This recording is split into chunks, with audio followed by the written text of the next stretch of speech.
အားလုံးပဲမင်္ဂလာပါခင်ဗျာဓမ္မအမြင်ဘဝသင်ခန်းစာ channel ကနေအားလုံးကိုလိုက်ကြိုဆိုပါရခင်ဗျာဒီနေ့ကျွန်တော်တင်ပြတော့မယ့်အကြောင်းအရာကဗုဒ္ဓဘာသာရဲ့အဓိကရည်ရွယ်ချက်ဆိုတာပါလဲဆိုတဲ့အကြောင်းအရာကိုကောင်းမွန်ကျွန်တော်ရှင်းပြတော့မှာဖြစ်ပါတယ်ခင်ဗျာဓမ္မမိတ်ဆွေသူတို့ကောင်းအပေါင်းတို့အရင်အပိုင်းမှာဘာသာဆိုတာပါလဲဗုဒ္ဓဆိုတာပါလဲဗုဒ္ဓဘာသာဆိုတာပါလဲဆိုတာကိုဆွေးနွေးတော့ကြပါပြီဒီနေ့ဒီအပိုင်းမှာတော့အလွန်အရေးကြီးတဲ့မေးခွန်းတစ်ခုဆွေးနွေးတော့ကြမယ်ဗုဒ္ဓဘာသာရဲ့အဓိကရည်ရွယ်ချက်ကပါလဲဒီမေးခွန်းကိုမှန်မှန်ကန်ကန်ဖြေနိုင်ရင်ဗုဒ္ဓဘာသာရဲ့နှလုံးသားကိုနားလည်တော့ပါလိမ့်မယ်မြတ်စွာဘုရားရှင်ဘာကြောင့်ပွင့်တော်မူခဲ့တယ်လဲမိတ်ဆွေတို့မြတ်စွာဘုရားရှင်ဟာလောကမှာဘာသာတစ်ခုထူထောင်ပွင့်တော်မူခဲ့တာမဟုတ်ပါဘူးလူတွေကိုအချင်းချင်းငင်းခုန်ဖို့လည်းမဟုတ်လူတွေကိုဒုက္ခကနေလွတ်မြောက်နိုင်တဲ့လမ်းကိုပြသဖို့ပွင့်တော်မူတာပဲဖြစ်ပါတယ်ဒါကြောင့်ဗုဒ္ဓတရားရဲ့အစနဲ့အဆုံးဟာဒုက္ခနဲ့ဆက်ဆက်နေပါတယ်ဘဝမှာဒုက္ခရှိလားလို့မဲလိုက်တဲ့အချိန်မှာတချို့လူတွေကငါဘဝအရှင်ပြီးပါတယ်ဒုက္ခမရှိဘူးလို့ထင်တတ်ကြပေမဲ့တေချာစဉ်းစားကြည့်မယ်ဆိုရင်ငွေရခြင်းဟာလည်းဒုက္ခတစ်မျိုးပဲအိုရခြင်းဟာလည်းဒုက္ခတစ်မျိုးပဲနာရခြင်းဟာလည်းဒုက္ခတစ်မျိုးပဲ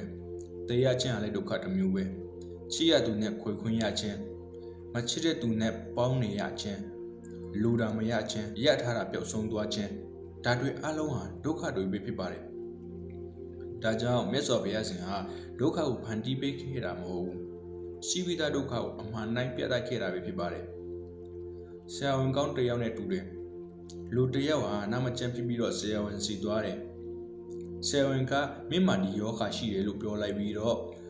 ဒီယောဂဖြစ်ရတဲ့အကြောင်းရင်းကဒီလူပဲဆိုပြီးသူရှင်းပြခဲ့တယ်ဆရာဝန်ကဒီစီကိုတော့ဒီလိုနေထိုင်ရင်ယောဂပြောင်းမယ်လို့လမ်းညွှန်ပေးလိုက်တယ်ဒီဆရာဝန်ကလူနာကကျေးဇူးတင်ပါလားဒါမှမဟုတ်တော့ထွက်ပြီးမှမချင်မနှက်ဖြစ်မှာလားကျေးဇူးတင်မှာတော့တေချာပဲလေနော်အဲ့လိုပဲမြတ်စွာဘုရားရှင်ဟာလောကရဲ့အကြီးမားဆုံးသောဆရာဝန်ပဲဖြစ်ပါတယ်ဒုက္ခဆိုတဲ့ယောဂကိုပြတ်တာပေးတယ်ဒုက္ခဖြစ်ရတဲ့အကြောင်းကိုပြတ်တာပေးတယ်ဒုက္ခချုပ်ငြိမ်းနိုင်တဲ့အခြေအနေတွေကိုပြန်ပြီးတော့ပြတ်တာပေးတယ်ဒုက္ခချုပ်ငြိမ်းဖို့လမ်းကိုပြတ်ပေးပါတယ်ဗုဒ္ဓဘာသာရဲ့ရည်ရွယ်ချက်ဟာလူတွေကိုချမ်းသာအောင်လုပ်ပေးဖို့တခုတည်းမဟုတ်ဘူးရထိုးကြီးရဖို့ဆုတောင်းပေးတာတခုတည်းလည်းမဟုတ်ဘူးကံကောင်းအောင်လုပ်ပေးတာတခုတည်းလည်းမဟုတ်ဘူးလောဘရှိအောင်ဒေါသရှိအောင်မောဟရှိအောင်စိတ်ငြိမ်းချမ်းအောင်နောက်ဆုံးနိဗ္ဗာန်ကိုရောက်အောင်လမ်းညွှန်ပေးတာဖြစ်ပါတယ်ဗုဒ္ဓဘာသာဟာဘဝကိုပြောင်းလဲပေးတဲ့လမ်းစဉ်တစ်ခုဖြစ်ပါတယ်လူတယောက်ဟာနေတိုင်းဖျားရှိခုပေမဲ့ဒေါသကြီးနေတယ်လိန်ညာနေတယ်မနာလိုဖြစ်နေတယ်သူများကိုနာကျင်အောင်ပြောနေတယ်ဆိုရင်ဗုဒ္ဓရဲ့တရားတွေမိမိဘဝအထက်မရောက်သေးလို့ပါအေးဒါပေမဲ့နေ့စဉ်ဒီလဆောက်တည်တယ်မိဘကိုယူသေးတယ်ကျေးဇူးတည်တတ်တယ်သူများအပေါ်မှာမေတ္တာထားတယ်အမှန်တရားကိုမျက်နှာတယ်ဆိုရင်အဲ့ဒီလူဟာဗုဒ္ဓတရားကိုတဖြည်းဖြည်းချင်းတက်ဝင်အောင်ကျင့်သုံးနေသူဖြစ်ပါတယ်မိတ်ဆွေတို့ဗုဒ္ဓဘာသာဆိုတာဖျားကိုကိုးကွယ်တဲ့ဘာသာထက်ဒုက္ခကိုအဆုံးသတ်နိုင်တဲ့လမ်းစဉ်တစ်ခုဖြစ်ပါတယ်ဒီလမ်းစဉ်ကိုလှည့်လာပြီးတော့ကျင့်သုံးမယ်ဆိုရင်တဖြည်းဖြည်းနားလည်လာလိမ့်မယ်နားလည်လာတဲ့အချိန်ကျရင်မိမိရဲ့စိတ်ဟာပူပြီးတော့အေးချမ်းလာလေဖြစ်မှာဖြစ်ပါတယ်ဒါကြောင့်ဗုဒ္ဓဘာသာရဲ့အနှစ်သာရဟာစိတ်ကိုပြုတ်ပင်ခြင်းအကျင့်ကိုပြုတ်ပင်ခြင်းဉာဏ်ပညာကိုဖွံ့ဖြိုးစေခြင်းပဲဖြစ်ပါတယ်အဆုံးမှာတော့ဒုက္ခမှလွတ်မြောက်ခြင်းပဲဖြစ်ပါတယ်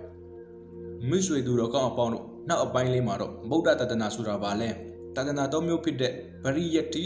ပဏိပတ္တိပဏိဝေဒတဒနာတို့ရဲ့အဓိပ္ပာယ်နဲ့အရေးပါပုံကိုကျမ်းကိုကျမ်းကအခြေခံဥပမာများနဲ့အတူဆက်လက်ဆွေးနွေးတော့ကြမယ်အားလုံးပဲမြတ်ဗုဒ္ဓဤတရားအလင်းဖြင့်ဘဝလမ်းကိုဖြောင့်မတ်စွာရှောက်လန်းနိုင်ကြပါစေ